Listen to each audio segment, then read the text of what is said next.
आखिर किशनगंज जिला से सौतेला व्यवहार क्यों किया जा रहा है? आप जब आते हैं यहाँ पर तब बोल देते हैं ये पाकिस्तान है, आप जब आते हैं यहाँ बोलते हैं यहाँ पे रोहिंग्या लोग बसे हुए हैं, यहाँ पे बांग्लादेशी लोग बसे हुए हैं। अरे किशनगंज आप भी जानते हैं एक ऐसी घटना हुई है जो कि किशनगंज के इतिहास में कभी ऐसा नहीं हुआ है और किशनगंज के लिए शर्मसार कर देने वाली घटना है ब्लैकमेल कांड, रोशनी ब्लैकमेल कांड।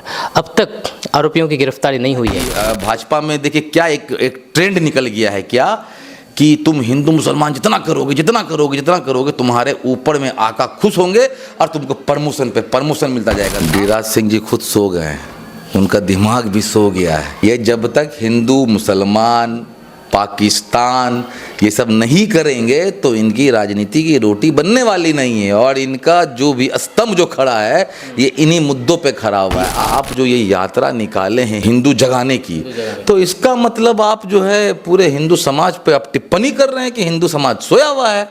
हाँ, हिंदू समाज कहाँ से सोया हुआ है कि उनकी राजनीति की रोटी और उनका जो स्तंभ जो खड़ा है वो सिर्फ और सिर्फ हिंदू मुसलमान और पाकिस्तान से। किशनगंज में जिस तरीके से भव्य तरीके से कार्यक्रम होता है दुर्गा पूजा का और जिसमें हर चौक चौराहे पे जो पंडाल सजता है दुर्गा पूजा का, मैं समझता हूँ किसी जिले में वैसा नहीं होता होगा कि आपके शहर में दुर्गा पूजा का पंडाल किसी ने लगने नहीं दिया हो या पूजा मनाने नहीं दिया हो। क्या इस बार दानिश इकबाल विधानसभा चुनाव में किस्मत आजमाएंगे?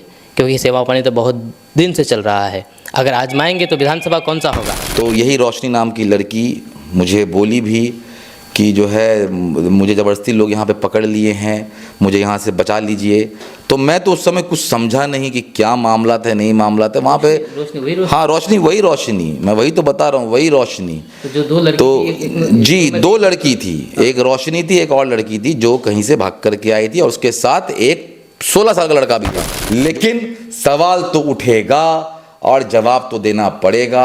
आप आज दीजिए, कल दीजिए, परसों दीजिए, लेकिन वो वक्त भी आएगा, वो दौर भी आएगा और वो जगह भी आपका होगा और सवाल करने वाला बस लोग बदलेगा और इंसाफ होगा और ज़रूर होगा इंशाअल्लाह। मैं हिंदू जगाने आया हूँ, हिंदू जगा कर जाऊँगा, ये गाना है और इसी गाना को चरितार्थ कर रहे हैं गिरिराज सिंह जो कि अभी सीमांचल की यात्रा कर रहे हैं और यहाँ पर हिंदू स्वाभिमान यात्रा कर रहे हैं।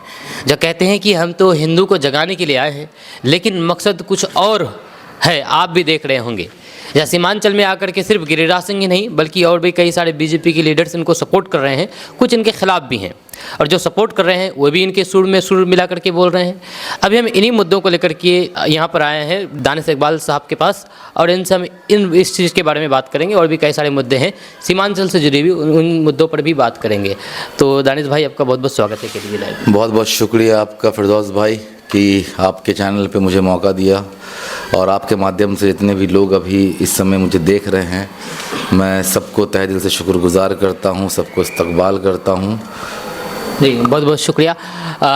गिरिराज सिंह यात्रा कर रहे हैं और हिंदू को जगा रहे हैं, तो हिंदू कहाँ पर सोया हुआ है? गिरिराज सिंह जी खुद सो गए हैं, उनका दिमाग भी सो गया है। बिल्कुल उनका दिमाग एक्चुअली सही बताए तो उनका दिमाग भी सो गया है। उम्र का तकाजा है, उस उम्र में दिमाग सही से काम नहीं करता है। बोलना इंसान कुछ चाहता है कर कुछ देता है तो दिमाग का जो तार होता है ना वो कहीं ना कहीं वो छूट गया है। तो मुझे तो खैर कभी ऐसा नहीं समझ में आ रहा है कि कोई भी हिंदू सोए हुए हैं। सारे हिंदू मुसलमान सिख ईसाई सारे कौम के लोग जागे हुए हैं और जागरूक भी हैं। अपने अपने चीज़ों के लिए अपने अपने हक के लिए हर एक लोग जागे हुए हैं और अपनी हक की बात लोग करना भी जानते हैं और अपनी हक की चीज़ को लेना भी लोग जानते हैं। ये देखिए ये जो यात्रा है ये यात्रा इनका जो बौखलाहट है ना आने वाले विधानसभा में जो है इनको पता है कि हमारी जो है बुरी तरीके से शिकस्त होने वाली है। तो ये बौखलाहट में ये जो है ये यात्रा निकाले हैं और उलूल झुलूल बात अपने मन से बिना सर पैर का वो बात कर रहे हैं। लोगों के बीच में जा कर के लोगों को गुमराह करने का काम कर रहे हैं। और मैं तो यही कहूँगा कि हमारे जितने भी हिंदू भाई हैं वो भी अच्छी तरीके से जानते हैं कि इनका मकसद क्या है। और मैं मुसलमान भाइयों से भी यही कहूँगा कि इनके कोई भी तरह के बातों में आप कोई टिप्पणी मत कीजिए। ये चाहते हैं कि ये कुछ बोलें बदले में आप कुछ बोलें और इस चीज़ को अच्छे से वो बाद में राजनीतिक तौर पे इसको भुना सके, इस्तेमाल कर सके इलेक्शन में। तो जैसे कि 2025 में चुनाव है और एक तौर पर कहा जाए तो वो इस चुनाव की तैयारी कर रहे हैं, लोगों को मतलब कि दिमाग में जो भी बातें हैं वो डाल करके। तो एक तौर पर दूसरे तौर से भी ये अपना प्रचार कर सकते हैं ना, क्योंकि अभी वो सरकार में है और सरकार में रह करके अच्छा काम करे जिससे लोग प्रभावित होकर के वो उसको वोट दें। लेकिन ये हिंदू मुसलमान को करने की क्या ज़रूरत है? देखिए, जैसा कि आप जो बोल रहे हिंदू मुसलमान, अरे इनकी तो राजनीति की रोटी वहीं से चलती है। ये जब तक हिंदू मुसलमान पाकिस्तान ये सब नहीं करेंगे तो इनकी राजनीति की रोटी बनने वाली नहीं है। और इनका जो भी स्तंभ जो खड़ा है ये इन्हीं मुद्दों पे खड़ा हुआ है। आप सोचिए 140 करोड़ का आवाम, हिंदुस्तान की जो जनसंख्या 140 करोड़ है और 140 करोड़ में अगर मानिए तो कितने होंगे मुसलमान? 20 से 25 करोड़ होंगे, बहुत होंगे तो इतने ही हो सकते हैं। इसके अलावा तो हमारे सारे जितने भी अदर कास्ट के हैं, अदर मज़हब के मानने वाले ही ना हैं। तो हमें आज तक ये समझ में नहीं आया कि भाई इतनी पॉपुलेशन है, मेजॉरिटी में है, उसके बाद भी कहते हैं खतरा है। जहाँ पर इनका सारा का सारा लोग, बड़े से बड़े पद पे इन्हीं के लोग बैठे हुए हैं, फिर भी खतरा है। तो अभी भी मैं आपको कह रहा हूँ कि इनकी बातों में किसी को पढ़ने की ज़रूरत ही नहीं है, ये बौखलाहट है। अच्छा, बीजेपी वाले आरोप लगा रहे हैं कि गिरिराज सिंह यात्रा कर रहे हैं, तो आप राजद वालों को क्या दिक्कत है इसमें? देखिए, गिरिराज सिंह यात्रा कर रहे हैं, इसमें ना राजद को कोई दिक्कत है, ना कांग्रेस को कोई दिक्कत है, ना किसी भी दल को कोई दिक्कत है।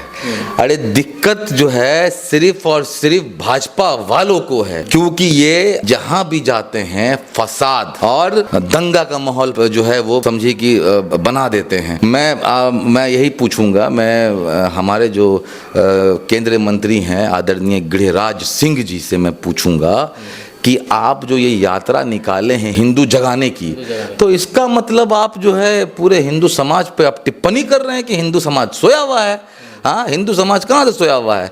आज हर बड़े से बड़े पद पे हिंदू समाज के लोग भी बैठे हुए हैं, मुस्लिम समाज के भी लोग बैठे हुए हैं, सिख समाज के भी लोग बैठे हुए हैं और सब के सब लोग सक्रिय हैं। उनकी राजनीति की रोटी और उनका जो स्तंभ जो खड़ा है वो सिर्फ और सिर्फ हिंदू मुसलमान और पाकिस्तान पे। इसके अलावा उसके अलावा कोई मुद्दा जानते नहीं। इनसे अगर कुछ भी काम की बात कर लीजिए, इन पे अभी सवाल कर दीजिए एएमयू के फंड को लेकर करके, तुरंत चले जाएंगे हिंदू मुसलमान, तुरंत चले जाएंगे पाकिस्तान, तुरंत चले जाएंगे बांग्लादेश, तुरंत चले जाएंगे इजराइल। अरे समझ में नहीं आ रहा है भाई। हाँ, आप मुद्दे की बात क्यों नहीं करते हैं? आप मुद्दे की बात कीजिए। आप मुद्दे से लोगों को भटका रहे हैं। आपके मैनिफेस्टो में तो बहुत सारे वादे आपने करके आए थे, बहुत सारी चीज़ की, सबका साथ सबका विकास।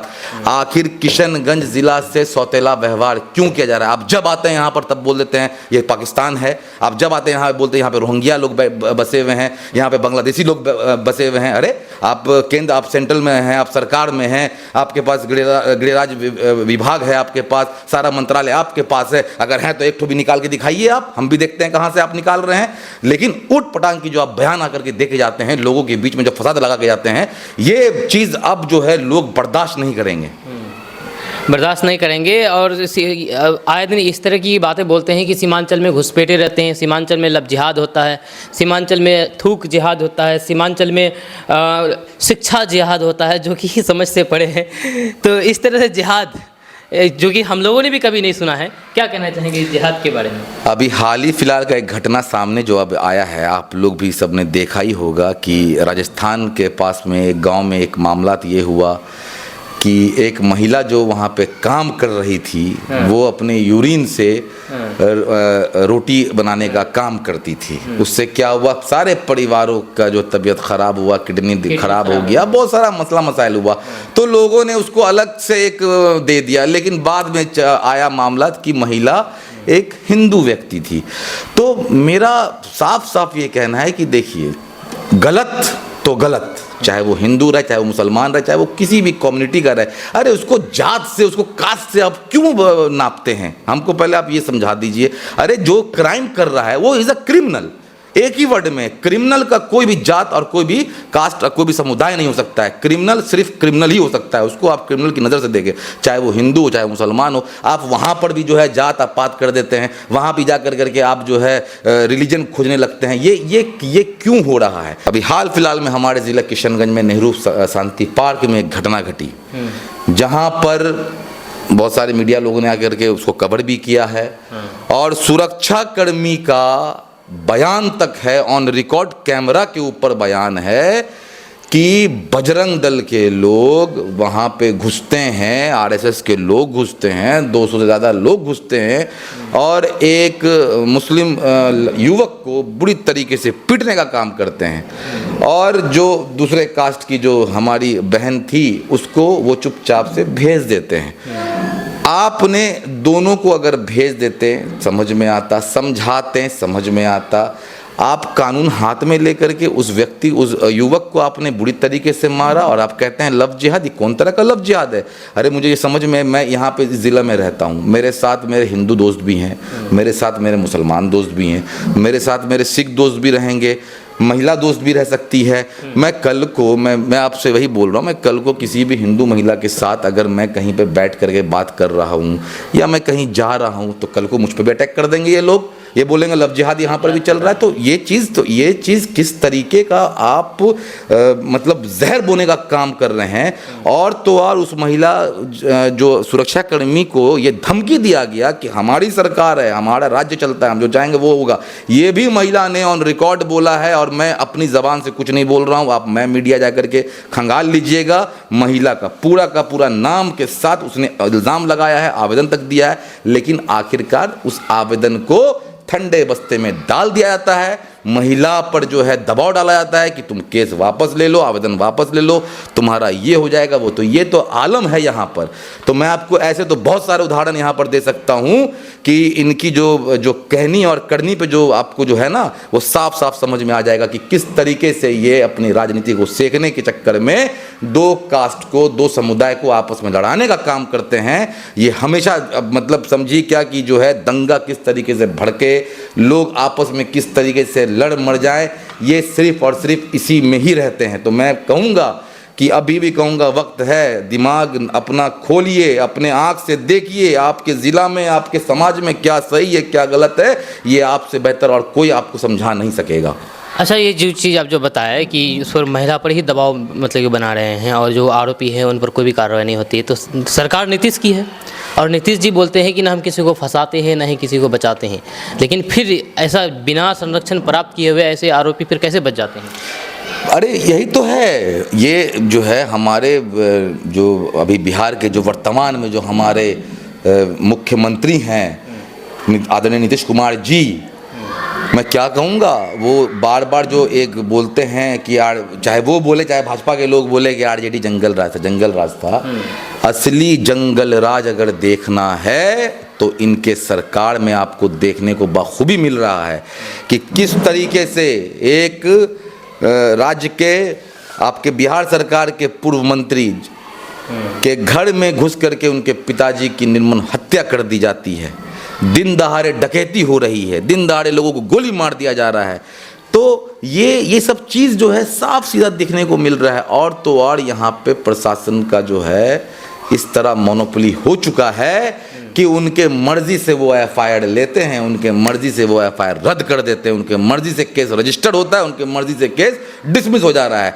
तो मैं अभी फिर से कहूँगा कि मैं अपनी ज़बान से मैं कुछ नहीं बोल रहा हूँ, मैं तथ्य के साथ बोल रहा हूँ। आप जाकर के अभी भी जाकर के वो मैं मीडिया मतलब वो है न्यूज़ में है, आप जाके खंगालिएगा।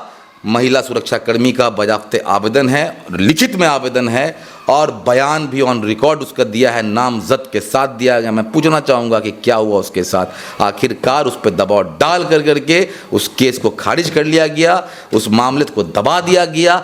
अगर वहाँ पर कोई दानिश इकबाल अगर होता तो फिर तो बाप रे बाप, मामला तो समझिए कि तिल का ताड़ बना दिया होता। तो यही चीज़ जेल में रहते, जेल में सड़ चुके होते। बिल्कुल बिल्कुल। अच्छा, एक चीज़ और, गिरिराज सिंह जो इस तरह की भाषा बोलते हैं सीमांचल को लेकर के, किशनगंज को लेकर के, सिर्फ गिरिराज सिंह ही नहीं, उसके पीछे पीछे और भी कई सारे नेता हैं जो उन्हीं की भाषा को बोलते हैं, जैसे कि नीरज कुमार उर्फ बबलू, बिहार में मंत्री हैं। वे कहते हैं कि सीमांचल में, किशनगंज में दुर्गा पूजा में पंडाल नहीं लगाने दिया जाता है, दुर्गा पूजा नहीं होने दिया जाता है। तो क्या सच में किशनगंज सीमांचल में दुर्गा पूजा में पंडाल नहीं लगाने दिया जाता है, या फिर पूजा ही नहीं होने दिया जाता है? मैं तो फिर से कहूँगा ना कि हंसी आती है और अफसोस भी लगता है कि सबको अभी जो है इलाज की ज़रूरत है, सबको मेंटल असाइनमेंट में जाने की ज़रूरत है। दिमाग की इलाज बेहद ज़रूरी है कि ऐसे व्यक्ति जो इस तरीके का बिना तथ्य के साथ, बिना जाने बूझे समझे कुछ से कुछ बोला, तो मैं कि दिमाग का तार हिल चुका है। अब कौन सा नशा कर रहे हैं अल्लाह जाने। वैसे तो अभी शराब बंदी है और सूखा नशा बहुत चरम सीमा पे है, तो हो सकता है कि कुछ ले ला करके बोल दिए होंगे गलती से। मैं तो कहूँगा, मैं चैलेंज करता हूँ कि एक बार सोशल मीडिया खंगाल लीजिए। किशनगंज में जिस तरीके से भव्य तरीके से कार्यक्रम होता है दुर्गा पूजा का, और जिसमें हर चौक चौराहे पे जो पंडाल सजता है दुर्गा पूजा का, मैं समझता हूँ किसी ज़िले में वैसा नहीं होता होगा। किसी ज़िले में वैसा नहीं होता होगा। बाकी आप भी जाते हैं, उसमें शरीक होते हैं। बिल्कुल, हम तस्वीर में भी देखे हैं, पंडाल में जाते हैं, लोगों से मिलते हैं और आपस में जो हम लोग का जो भाईचारा का जो है वो मिसाल हम लोग पेश करते हैं। हर पंडाल में हम लोग घूमने का काम करते हैं। और ये जो कहे हैं, तो मैं अपने तमाम हमारे जितने भी हिंदू भाई हैं, मैं उनसे कहूँगा कि आप खुद देख लीजिए कि किस तरीके से ये आपस में लड़ाने का काम कर रहे हैं। मैं आप ही लोग से पूछूंगा, क्या ऐसा कभी हुआ है कि आपके शहर में दुर्गा पूजा का पंडाल किसी ने लगने नहीं दिया हो या पूजा मनाने नहीं दिया हो?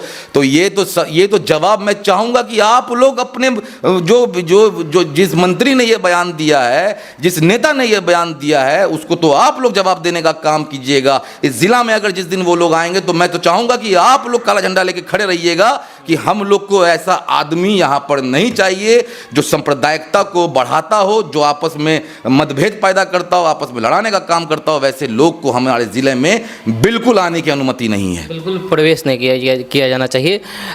मन चाहे नीरज कुमार हो या फिर गिरिराज सिंह हो, ये दोनों हमेशा हिंदू मुस्लिम करते हैं और इनको मंत्री भी बना दिया जाता है। लेकिन 2025 चुनाव है, विधानसभा चुनाव, अगर आपकी सरकार आ जाती है तो क्या ऐसे लोगों पर कार्रवाई हो सकती है? ऐसे लोगों पे कार्रवाई, ऐसे लोग कहाँ गायब होंगे? और समझ लीजिए कि मैं तो फिर से यही कहूँगा ना कि जो भी लोग हैं, मैं एक ही चीज़ जानता हूँ कि जो भी लोग ये राजनीति में हिंदू मुसलमान लाएंगे और जातिवाद को लाएंगे या सांप्रदायिकता ताकतों को बढ़ाने का काम करेंगे, वैसे लोग चाहे वो राजद में हों, चाहे वो कांग्रेस में हो, चाहे वो भाजपा में हो, उन लोगों को कभी भी माफ़ नहीं किया जा सकता है। उनको जनता नकारेगी। भाजपा में देखिए क्या एक ट्रेंड निकल गया है क्या कि तुम हिंदू मुसलमान जितना करोगे तुम्हारे ऊपर में आका खुश होंगे और तुमको प्रमोशन मिलता जाएगा। आप चीज़ देख लीजिए, मैं ये गलत नहीं बोल रहा हूँ। अभी तक आप इतिहास उल्टा करके देख लीजिए, जितने भी लोग बिल्कुल जम करके हिंदू मुसलमान किए हो, उनको जो है उठा करके सीधे मंत्री बना दिया गया या किसी भी आयोग का अध्यक्ष बना दिया गया या कोई भी अच्छा जगह पे प्लेस कर दिया गया कि हाँ चलो अब तुम अच्छा काम कर रहे हो। और पाकिस्तान को कितने बार हिंदुस्तान ने शिकस्त दिया है, और उसी पाकिस्तान का नतीजा 2 टुकड़ों में बांट के जो बांग्लादेश बनाने का जो काम किया है। तो ऐसे कारनामे बहुत हो चुके हैं। इससे पहले 2014 से पहले बहुत ऐसे कारनामे हो चुके हैं। अरे हमारी जो लड़ाई अगर हो कहते हैं कि देश तो 2014 में आ जाता है। देखिए, तो ये जो बयान जो हुआ था, ये जो है अभी नई बनी है हमारी क्या कहते हैं एमपी जो हैं कंगना रनावत जी। तो आपको याद होगा कि उन्होंने अपने एक इंटरव्यू में एक बयान भी दिया था कि मुझे पता ही नहीं चला कि मैं कब ड्रग एडिक्ट हो गई, मैं नशा में बिल्कुल पागल हो गई, मैं वो।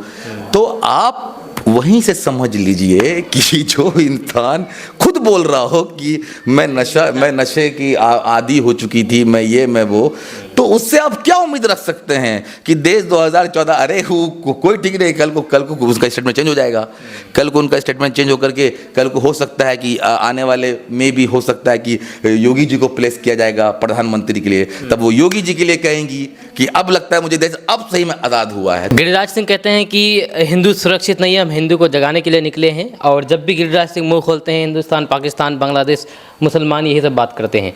वहीं पर बीजेपी अगर हिंदू, मुसलमान, पाकिस्तान, अफगानिस्तान या फिर जो भी ये कब्रिस्तान वाले बात अगर नहीं करे तो क्या इनकी राजनीति चल सकती है? मैं तो सही तो कह रहा हूँ कि अगर ये सब चीज़ ये लोग बंद कर देंगे ना तो 1 सेकंड से ज़्यादा बोल नहीं पाएंगे, इनके राजनीति पे फुल स्टॉप लग जाएगा। अभी जो ये कह रहे हैं कि मैं हिंदू जगाने निकला हूँ, मैं कहूँगा हमारे माननीय मंत्री जी से कि पहले खुद जाग जाइए और जाग करके आंख खोल करके हिंदुस्तान को सही से देखिए। आंख तभी ना खुलेगा जब जो है रात का हैंगओवर उतरेगा, समझ गए ना बात को, तो तभी जाग सकेंगे वो।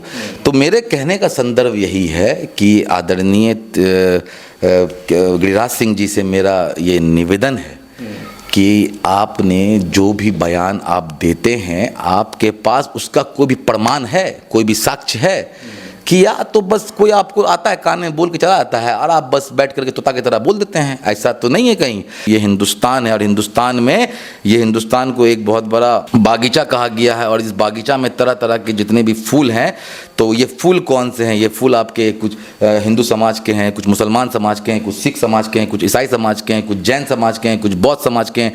तो यही एक वाहिद ऐसा मुल्क है जहाँ पे हर समाज, हर प्रांत, हर जाति के लोग बसते हैं।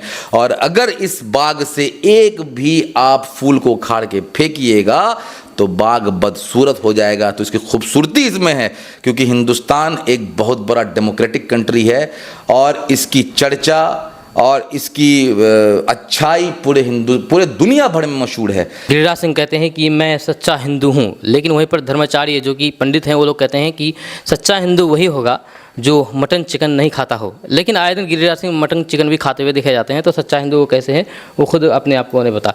तो अब ये थोड़ा क्षेत्रीय मुद्दा पर 2-4 सवाल कर लेंगे। उसमें ये है कि नई नई पार्टी की एंट्री हो रही है बिहार में, चाहे मतलब कि जनसुराज हो, MIM की एंट्री तो बहुत पहले हो चुकी है। इनका जब इन लोगों की एंट्री से ये लोग अभी सरकार बनाने का दावा कर रहे हैं, तो आरजेडी अपने आप को कहाँ पर देखती है? देखिए, पहली बात तो ये कि जो भी पार्टी वार्टी का आपने नाम लिया, मैं उनके बारे में कोई बात ही नहीं करना चाहता। पहला चीज़, ठीक है, वो कंपटीटर है भी नहीं, तो इसलिए जब वो कंपटीटर है ही नहीं, जब हमारे सामने तो कोई मामला ही नहीं है, तो मैं उनके बारे में बात ही क्यों करूं। रही बात आरजेडी की, बिहार की लार्जेस्ट पार्टी है, इसमें कोई दो राय नहीं है।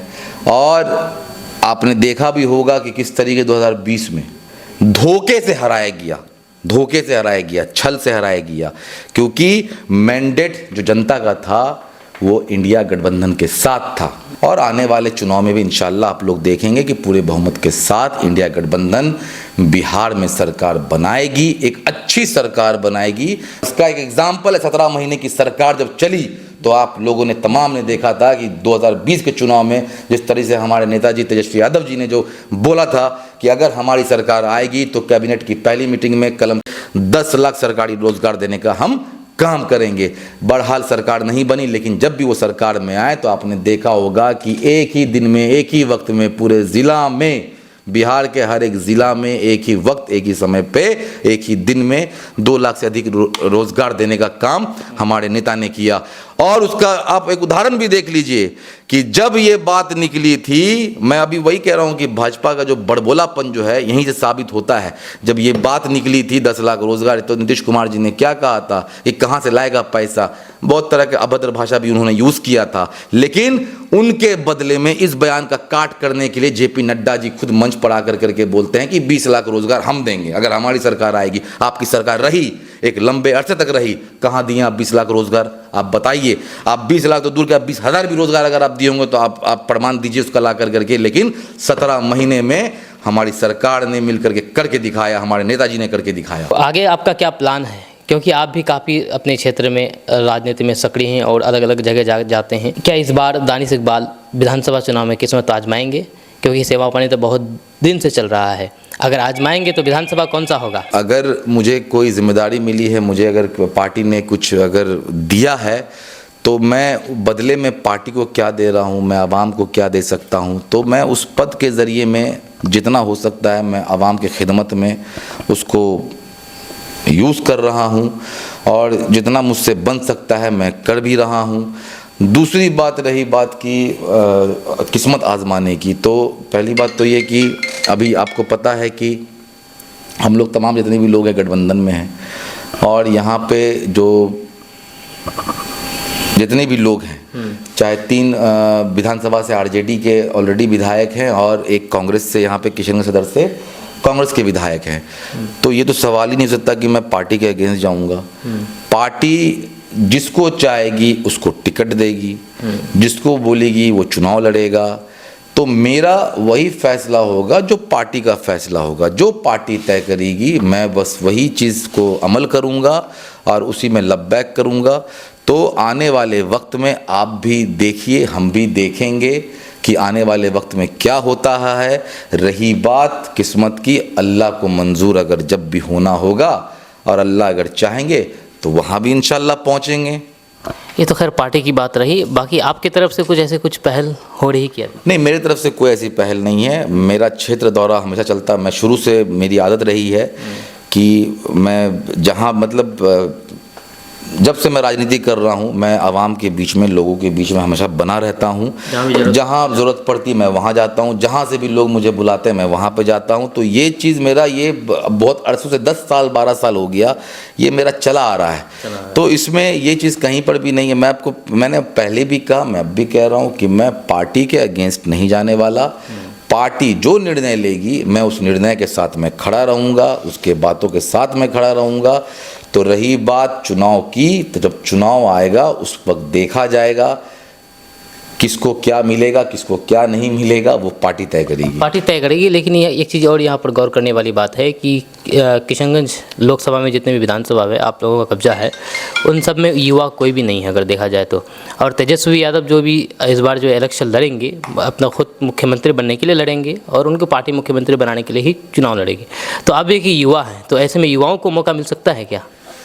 नहीं, युवाओं को बेशक मौका मिलेगा और आगामी विधानसभा में मिलेगा। ये ज़रूरी नहीं है कि किशनगंज में ही मिल जाए।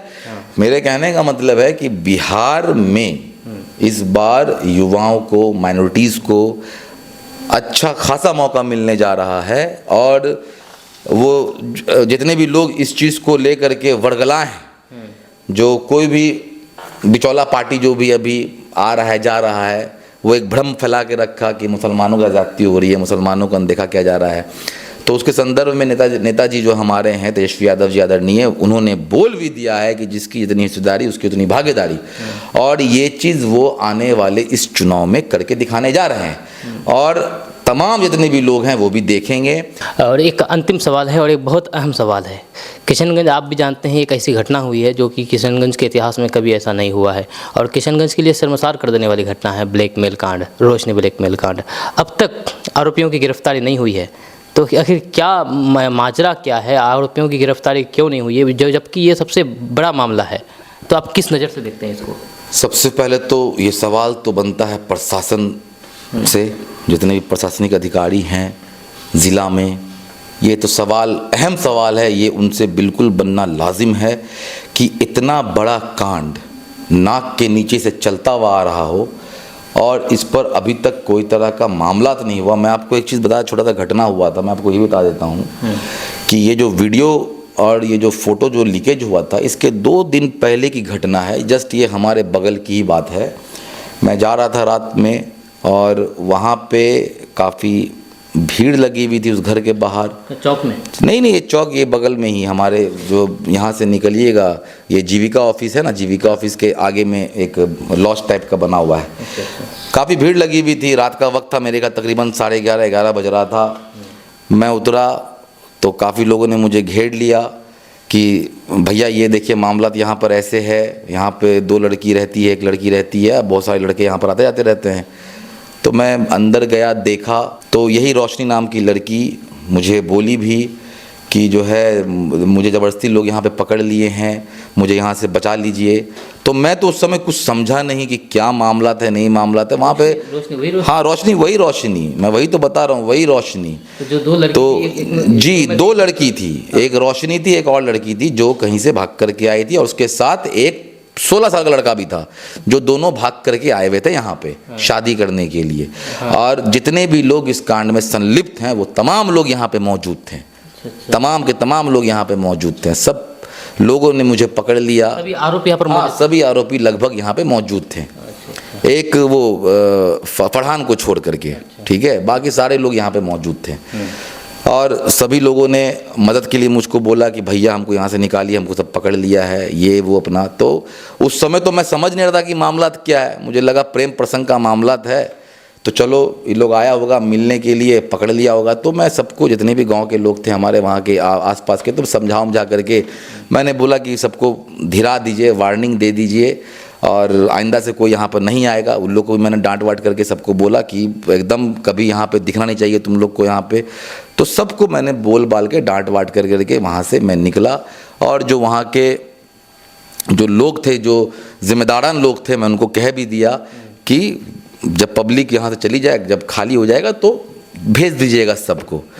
और यही हुआ कि बाद में सबको बुला करके सबको अपना अपने हवाले कर दिया गया। उसके 2 दिन के बाद मैं देखता हूँ कि ये वीडियो, ये फ़ोटो, तो मैं तो बिल्कुल हैरत में पड़ गया, पूरा शौक लग गया कि ये क्या मामला था, ये क्या मामला हो गया। तो इसका मतलब ये सब चीज़ बहुत लंबे वक्त से चला आ रहा था, और ये समझिए कि कहाँ कहाँ ये चीज़ नहीं हो रहा होगा।